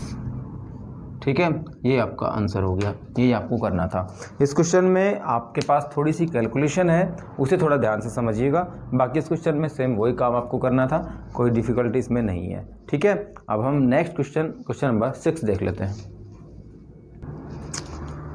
छठा क्वेश्चन देखिए, इसका 6 पार्ट जो दिया गया है। सबसे पहले हम क्या करेंगे वो इसका सारोनुपात निकाल लेंगे। सारोनुपात देखिए A2 माइनस A1, यहाँ आंसर इसका A2 माइनस A1 करेंगे, यानी कि हम करेंगे यहाँ पे 2A माइनस A। तो देखिए कितना आएगा हमारे पास, 2A में से एक माइनस करेंगे तो A आ जाएगा। इसी तरीके से जो हम A3 माइनस A2 करेंगे तो वो हमारे पास कितना आएगा, यानी कि 3A माइनस 2A बराबर बचेगा A, यहाँ से भी A आया। अब तीसरा जो काम करेंगे यानी कि हम करेंगे A4 माइनस A3। तो देखिए यहाँ से A4 का मतलब यानी कि 4A और माइनस A3 का मतलब 3A, यानी कि 4A में से 3A माइनस करेंगे तो हमारे पास फिर 1 आएगा। यानी कि यहाँ पे हम लिखेंगे कि AN प्लस 1 माइनस AN के सभी मानों के सभी मान समान है, इसलिए यह एक समांतर श्रेणी है। और उसका जो सार्वंतर यानी कि जो डी आया वो कितना आ रहा है, सेम आ रहा है सभी में, ए आ रहा है। इसका मतलब जो सार्वंतर जो डी का मान आया वो कितना आया हमारा, ए। ठीक है, अगले जो पद होंगे क्या होगा, इसमें ए जोड़ेंगे यानी कि 4a प्लस ए यानी कि 5a हो गया। अगला पद क्या होगा, 5a प्लस ए यानी कि 6a हो गया। और जो अगला पद होगा यानी कि 6a प्लस ए यानी कि 7a हो गया। और उसके अगले पद जो होगा 7a प्लस ए यानी कि 8a हो गया। ये उसका आंसर आ गया। ठीक है, समझ में आ गया। सिर्फ साधारण सी बात थी जो हम पहले क्वेश्चन में कर रहे थे। अब हम क्वेश्चन नंबर 7 देख लेते हैं। इसका question number 7 last. Question number 5, question number 6 हो गया है। अब हम क्वेश्चन नंबर 6, 7 और क्वेश्चन नंबर 8 और है उसे और चेक कर लेते हैं और फिर आपकी ये एक्सरसाइज कंप्लीट हो जाएगी। समझ में आ गया है। अब हम क्वेश्चन नंबर नेक्स्ट यानी क्वेश्चन नंबर 7 और क्वेश्चन नंबर 8 जो इसका पार्ट दिया गया है उसे सॉल्व करते हैं। सेम ऐसे ही करना है, आइए समझते हैं उन्हें। देखिए क्वेश्चन नंबर 7 देखिए, सेम उसी तरीके से करेंगे जैसे हमने पहले क्वेश्चन करे हैं। आंसर इसे बी और सी मानेंगे तो हम उसका जो सारा अंतर है वो निकालेंगे, देखेंगे क्या बराबर है। अगर बराबर होगा तो वो समांतर श्रेणी में होगा, यानी कि हम निकालेंगे a2 माइनस a1। तो देखिए क्या आएगा, यहाँ a2 माइनस a1 निकालेंगे तो यहाँ पे है 0.22 यानी कि 0.22 माइनस करेंगे 0.2। देखिए क्या आएगा इसका मान, यदि हम इसमें से इसे माइनस करें तो इसे 0 लिख सकते हैं यहाँ पे। तो 2 में से 0 हो जाएगा तो 2 आएगा। ठीक है, और 2 में से 2 गया तो 0, तो हमारे पास आ गया 0.02। ठीक है, अब उसके बाद क्या करेंगे, हम निकालेंगे a3 माइनस a2। ठीक है, अब इसे निकाल a3 की जगह कितना है 0.222 माइनस 0.22। ठीक है, इसे निकालेंगे। देखिए इसे आगे 0 लगाया जा सकता है समझने के लिए आप। तो 2 में से 0 गया तो 2 आए, 2 में से 2 गया 0 आए, 2 में से 2 गया तो 0 आए, यानी कि यहाँ पर 0.02 आ रहा है। ये दोनों मान सेम नहीं है। ठीक है, इसलिए हम कह सकते हैं चूँकि जो सारों अंतर हमारा आया यानी कि a2 minus a1 not equal to a3 minus a2, इसलिए यह एक समांतर श्रेणी नहीं है। क्योंकि जो उनका सारों-अंतर वो बराबर नहीं है, तो इसका मतलब कि समांतर श्रेणी में नहीं है। क्वेश्चन नंबर इस थर्ड का जो लास्ट क्वेश्चन है, क्वेश्चन नंबर 8, इसे ध्यान से समझ लीजिए। उसके बाद आपकी ये एक्सरसाइज 3.1 कंप्लीट हो जाती है। क्वेश्चन नंबर थर्ड का जो लास्ट क्वेश्चन है, क्वेश्चन नंबर 8 जो पार्ट दिया गया है आपको, सेम वैसे ही करना है आपको इस क्वेश्चन को भी, कि आपको इसके सारों अंतर देखने हैं कि बराबर आ रहे हैं कि नहीं। तो देखिए इसे हम a माने, इसे a2 मान, इसे a1, इसे a2, इसे a3 लिखें और इसे a4 लिखें, तो इनका सारों अंतर हम निकाल लेंगे। उसमें दिया गया है कि अगर इसे हम a पार्ट माने, इसे 2 माने, यानी कि इसे प्रथम पद माने, इसे द्वितीय पद, इसे थर्ड और फोर्थ, तो हम इनके सभी के बीच का सार्व अंतर देखेंगे कि क्या बराबर आ रहा है। अगर सार्वंतर सभी में बराबर आ रहा है इसका मतलब समांतर श्रेणी में होंगे, अगर नहीं आ रहा है तो समांतर श्रेणी में नहीं होगा। तो देखिए हम क्या करेंगे कि यहाँ पे चेक किया हमने कि जो a2 है उसमें से अगर हम a1 माइनस करें तो देखिए हमारे पास क्या आता है कि 3 प्लस √2 माइनस करेंगे माइनस करेंगे 3। ठीक है, यानी कि a2 में से इस पद में से हमने इस पद को माइनस किया, तो देखिए ये +3 है और ये -3 है, यानी कि ये तो हो गया कैंसिल। यहाँ से कितना आया हमारे पास √2, यानी कि जो +3 है और -3 कैंसिल हो गया, 0 हो गया, तो यहाँ पे बचेगा √2। अब देखिए दूसरा हम चेक करेंगे, दूसरा सारों अंतर यानी कि a3 माइनस a2, तो क्या आएगा, a3 कितना है यहाँ पे 3 + 2 इसमें से हम माइनस करेंगे 3 + √2। तो देखिए यहाँ पे माइनस करेंगे इसे, तो देखिए इसे कैसे करेंगे कि माइनस लग रहा है इस कंप्लीट के ऊपर। ठीक है, इस कंप्लीट पे लगेगा तो इसे क्या करेंगे कि 3 + 2 ये -3 हो जाएगा और ये माइनस के √2 हो जाएंगे। तो देखिए ये 3 है वो इस 3 से कैंसिल हो जाएगा। ठीक है, अब देखिए यहाँ पे 2 √2 है और यहाँ पे 1 √ माइनस में है, तो देखिए जब दो अंडर रूट, यहाँ पे तो दो अंडर रूट कितने हैं, 2 हैं, और यहाँ पे अंडर रूट कितने हैं, 1, तो यहाँ पे कितना बच जाएगा, अंडर रूट 2 बचेगा। ठीक है कि भाई यहाँ पे तो अंडर रूट था और यहाँ पे भी अंडर रूट है, लेकिन यहाँ पे 2 है अंडर रूट और यहाँ पे सिर्फ 1 अंडर रूट है, तो प्लस के 1 अंडर रूट यहाँ पे बच जाएंगे। तो इसे जब हमने किया तो ये आया। अब थर्ड भी करके देख लीजिए कि जो A4 है माइनस A3 बराबर, तो हमारे पास दिया गया है 3 प्लस 3 अंडर रूट 2 और माइनस 3 प्लस 2 अंडर रूट 2, यही है। अब इस माइनस से ये भी माइनस हो जाएगा और ये भी माइनस हो जाएगा, तो देखिए 3 प्लस 3 अंडर रूट 2 और minus 3 plus minus 2 under root 2। अब देखिए यहाँ से कि हमारे पास इस 3 से तो ये 3 कैंसिल हो गया, यानी कि प्लस 3 से माइनस 3 गए तो 0 बच गया। अब यहाँ पे 3 अंडर रूट 2 प्लस के हैं और यहाँ पे 2 अंडर रूट 2 माइनस के हैं, इसका मतलब प्लस का 1 अंडर रूट 2 बच जाएगा। तो आप देखेंगे कि यहाँ पे जो सार्वअंतर आया वो सभी में सेम आया है, क्योंकि आप कह सकते हैं कि जो an प्लस 1 माइनस an है सभी मानों के लिए समान है, सभी मानों के लिए समान है, इसलिए यह एक समांतर श्रेणी है। ठीक है, समांतर श्रेणी है।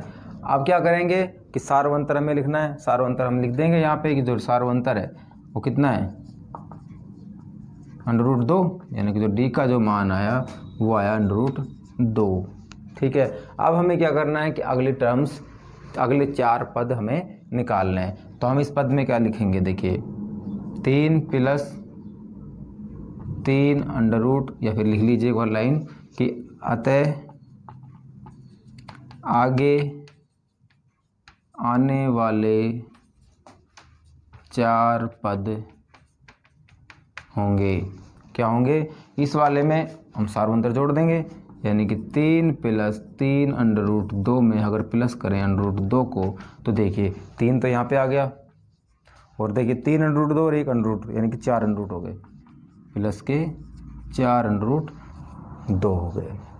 ठीक है, अब उसके बाद अगला जो आएगा वो 3 प्लस 4 अंडर रूट 2 में फिर सार्वअंतर जोड़ देंगे अंडर रूट 2 को, तो ये क्या आएगा 5 हो जाएगा, यानी कि 3 प्लस 5 अंडर रूट 2। और इसी तरीके से जो अगला आएगा वो भी आ जाएगा 3 प्लस 5 अंडर रूट 2 जो है, प्लस अंडर रूट 2 जब को जोड़ेंगे तो ये हो जाएगा 6, यानी कि 3 प्लस 6 अंडर रूट 2। और जब लास्ट चौथा पद निकालेंगे तो इसमें हम अंडर रूट 2 जोड़ देंगे, यानी कि 3 प्लस 6 अंडर रूट 2 और प्लस अंडर रूट 2 करेंगे तो हमारे पास ये 6 और 1 7, यानी कि 3 प्लस 7 अंडर रूट 2, ये इसका आंसर आ जाएगा। ठीक है, ये इसके आगे आने वाले 4 पद होंगे जो इसी क्रम में चल रहे होंगे। ठीक है, 5, पहला, दूसरा, तीसरा, चौथा, 5वां, 6वां, 7वां और 8वां। ठीक है, आशा करता हूँ कि आपको सभी क्वेश्चंस काफ़ी अच्छे ढंग से समझ आ गए होंगे। सिर्फ इतना काम करना है, सार्वअंतर सभी से चेक करना है, देखना है कि सभी के सार्वअंतर बराबर आ रहे हैं कि नहीं। यदि सभी के सार्वअंतर बराबर हैं इसका मतलब कि वहाँ पे समांतर श्रेणी है। यदि सार्वअंतर बराबर नहीं है तो आप लिख देंगे कि नॉट इक्वल टू, अगर वो दोनों बराबर नहीं हैं तो ठीक है कि वो समांतर श्रेणी में नहीं है। उसके बाद डी यानी कि सार्वअंतर तो आप निकाल ही रहे हैं तो लिख देंगे।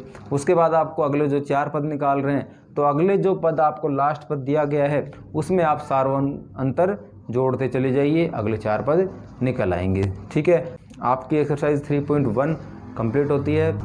इसके क्वेश्चंस आप स्वयं निकाल के देखिए कि आपसे हो पा रहे हैं कि नहीं हो पा रहे हैं। अगर कहीं पे कोई कमी रही है तो आप उसे फिर से चेक करिए, देखिए कि आपने कहाँ पे गलती की है, क्योंकि जब तक अभ्यास नहीं करेंगे आपको मैथ समझ में नहीं आएगा। इसलिए काफ़ी अच्छे ढंग से समझने के बाद भी आपको अभ्यास करना बेहद ज़रूरी है। तो मिलते हैं नेक्स्ट क्लास में, तब तक के लिए अपना ख्याल रखिए। Take care and bye.